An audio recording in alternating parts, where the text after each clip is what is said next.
Bonjour à tous, merci de suivre RTI 1. Bienvenue dans ce 6h30. Les institutions de la République se rapprochent des populations, initiées depuis 2021 par le haut représentant du président de la République. La 5e édition des rencontres avec les institutions s'est tenue à l'Université Polytechnique de San Pedro. Face aux étudiants, le médiateur de la République a présenté son institution, celle qui protège les droits du citoyen et qui se présente comme une sentinelle de la paix sociale. Le reportage de Sam Conan. Je voudrais demander aux étudiants qui est le médiateur de la République. Le médiateur de la République, c'est Koné, M. Adam Koné. Le nom, c'est M. Koné Gilbert Kafana. Voilà des réponses qui donnent pleinement raison au haut représentant du président de la République d'organiser cette rencontre qui devra permettre aux populations de mieux connaître l'institution de protection des droits du citoyen. Une des missions du haut représentant du président de la République est de promouvoir et vulgariser les missions de nos institutions. À cet effet, chaque action, chaque initiative vise à renforcer la confiance des citoyens envers nos institutions publiques. À l'auditorium de l'Université Polytechnique de San Pedro, Adama Tungara, le conférencier du jour, a entretenu la salle sur le rôle que joue l'institution qu'il dirige. Le médiateur de la République règle les différends entre l'administration publique et les administrés. C'est son premier rôle. Deuxième rôle, c'est de renforcer la cohésion sociale. Le conférencier a également expliqué comment intervient le médiateur de la République dans les affaires. Je souhaite que vous soyez les ambassadeurs de la paix. Je vous exhorte à parler à vos parents, à vos jeunes frères, pour que l'élection de 2025 soit une élection apaisée et sans violence. Les rencontres avec les institutions, ce rendez-vous initié par le haut représentant du président de la République, est à sa 5e édition. Le contentieux de la liste électorale a démarré hier dans notre pays, une étape essentielle pour garantir un fichier électoral définitif et fiable avant la prochaine présidentielle. Dans les différents centres visités ce 22 mars par nos équipes à Cocody, Plateau, Yopougon et Abobo, l'affluence était pourtant timide. Sidonie Davila, Adama Kéré. Après la consultation de la liste électorale provisoire, place aux réclamations. Dans les commissions électorales locales ou CEL visitées à Abidjan, l'affluence reste timide pour ce premier jour. Depuis ce matin, nous recevons tout doucement, puisque c'est vraiment le tout début. Et puis comme le moteur, il faut se mettre en jambe. Donc les 3 équipes sont en place et nous recevons donc dans l'ordre au fur et à mesure. Nous demandons à tous les électeurs de Cocody, que ce soit de Cocody 1 jusqu'à Cocody 7, qui viennent pour que nous puissions en tout cas ensemble regarder ce qu'il faut apporter comme réponse et les satisfaire. Dans sa commission électorale locale située à Cocody-Angré, quelques requérants patientent pour être reçus, tandis que d'autres viennent de finaliser leurs réclamations. Et à la vérification de la liste, j'ai constaté qu'il y avait fait auparavant une suppression et ajout des prénoms. Donc c'est l'ancien prénom qu'ils ont maintenu. Ils n'ont pas tenu compte de la suppression, disons, du changement que j'ai opéré. Faible mobilisation également dans les communes d'Abobo et du Plateau où seuls quelques électeurs se sont déplacés. La plupart viennent pour des corrections d'état civil.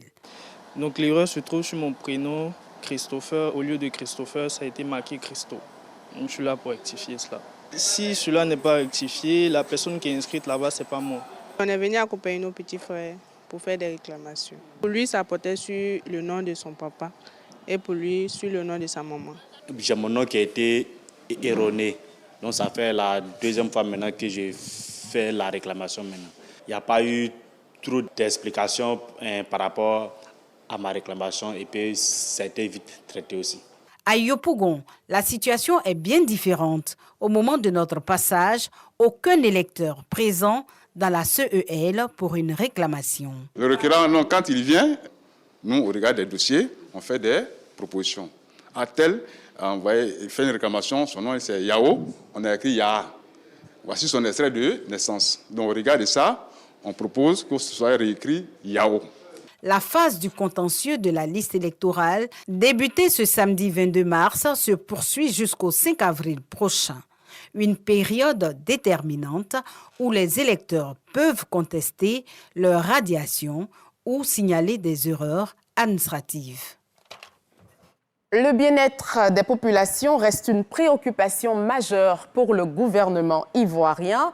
L'affaire concernant l'utilisation d'insecticides sur les produits halieutiques au marché de gros de poissons faisandés, communément appelé à Dieu-Vent à Abobo-Doumé, qui était au centre de la polémique sur les réseaux sociaux, a été prise en charge par le ministère des Ressources animales et halieutiques, Ahmed Traoré.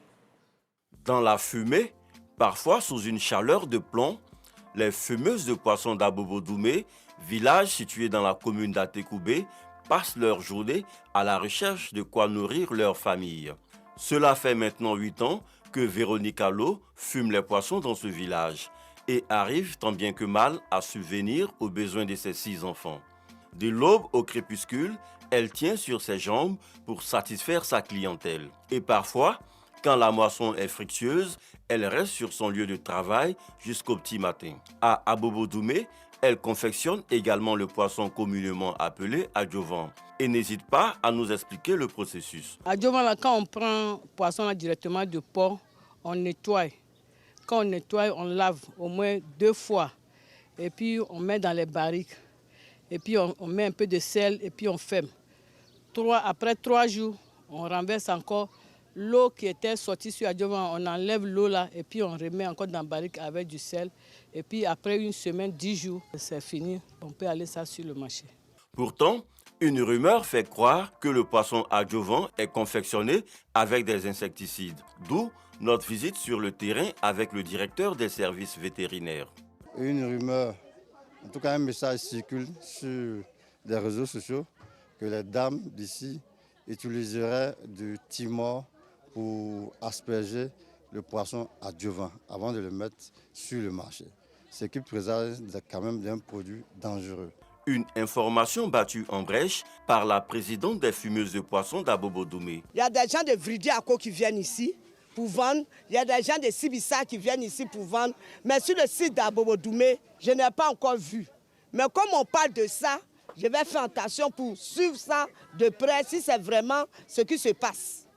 Pour avoir le cœur net et rassurer les populations, les agents du ministère des Ressources halieutiques font des prélèvements qui seront analysés au laboratoire. Vu que l'information est partie, il faut faire des prélèvements aussi pour confirmer ou infirmer la présence d'insecticides. Pendant notre passage à Abobo-Doumé, les fumeuses de poissons en ont profité pour faire cas des difficultés qu'elles rencontrent dans leur corporation. Toutefois, l'État de Côte d'Ivoire, par le canal du ministère des Ressources animales et halieutiques, s'attelle à les aider à sortir de leur état de précarité.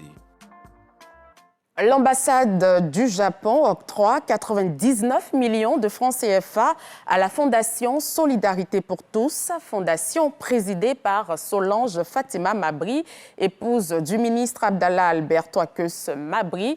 La signature de l'accord a eu lieu jeudi dernier, ce dont va servir à réhabiliter les pépés petits Bapleux situés à Mans dans la région du Tonpi. Les détails de Carmel Dia et Adama Kéré.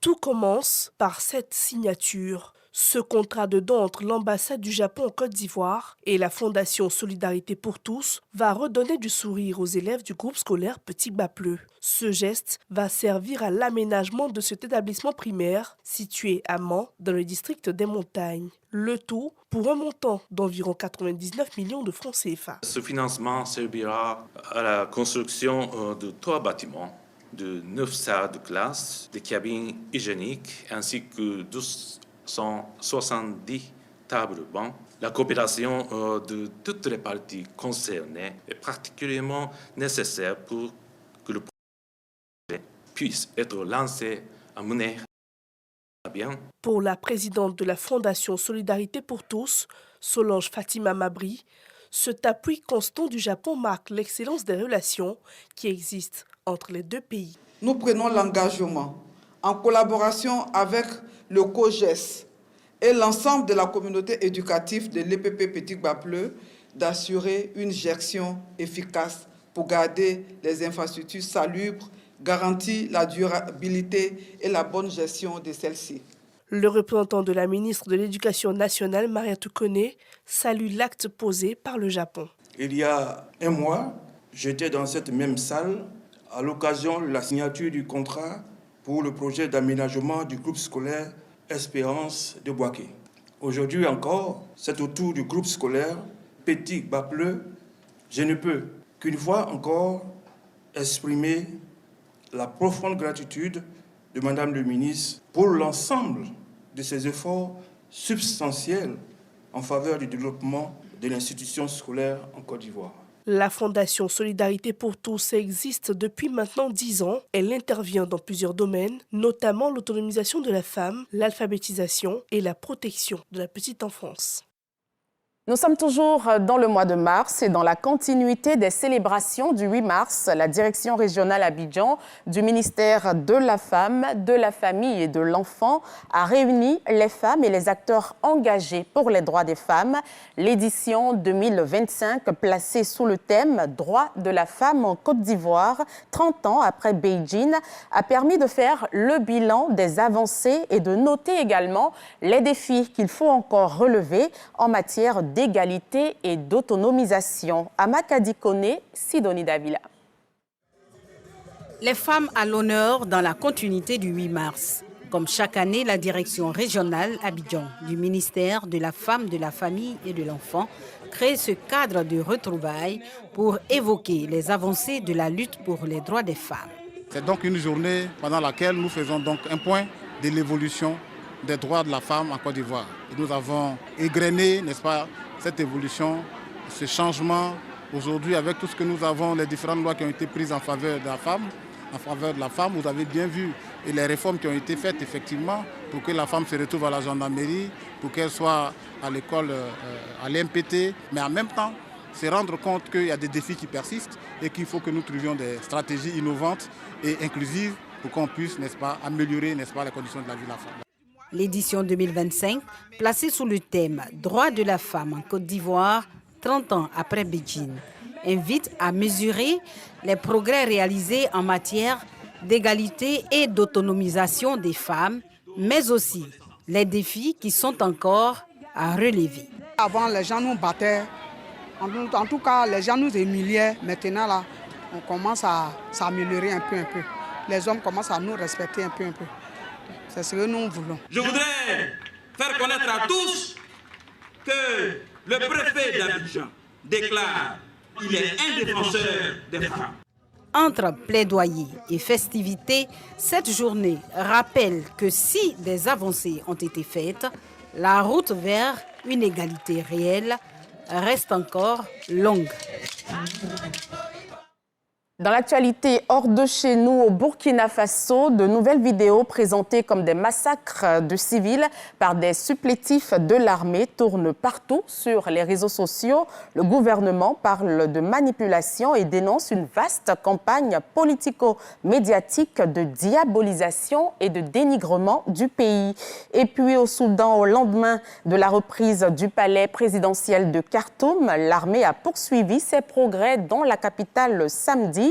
Plusieurs autres bâtiments symboliques sont tombés entre les mains des troupes du général Al-Burhan, dont la Banque centrale et le Musée national. C'est ainsi que se termine ce 6h30. Merci de l'avoir suivi.